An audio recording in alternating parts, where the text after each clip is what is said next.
صحیح مسلم میں یہ روایت ہے کہ حضرت عمر بن خطاب رضی اللہ عنہ نے حضرت عبداللہ بن عباس رضی اللہ عنہ سے بیان کیا کہ جب بدر کا دن تھا اور دونوں گروہ ایک میدان میں آمنے سامنے جمع تھے، رسول اللہ صلی اللہ علیہ وسلم نے مشرکین کی طرف دیکھا تو وہ 1000 مسلح افراد تھے، اور دوسری طرف آپ کے اصحاب صرف 313 تھے اور ان کے پاس ہتھیار بھی کم تھے۔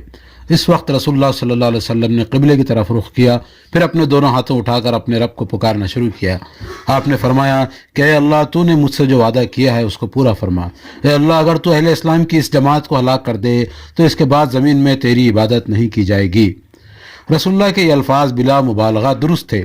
آپ کے اصحاب جن کو حالات نے میدان بدر میں اکٹھا کیا تھا وہ خیار انسانیت تھے، یعنی کہ انسانیت کے سب سے بہترین افراد تھے۔ جیسا کہ حدیث میں آیا ہے کہ تمہارے جو افراد جاہلیت میں بہتر تھے وہی اسلام میں بھی بہتر ہوں گے۔ حقیقت یہ ہے کہ رسول اللہ صلی اللہ علیہ وسلم کے ساتھ عرب میں جو لوگ اکٹھا ہوئے تھے وہ پوری بشری تاریخ کے بہترین لوگ تھے۔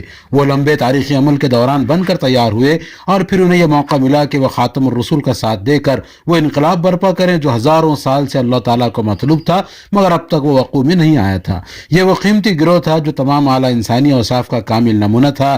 وہ ایک طرف خیار انسانیت تھا اور دوسری طرف خیار اسلام۔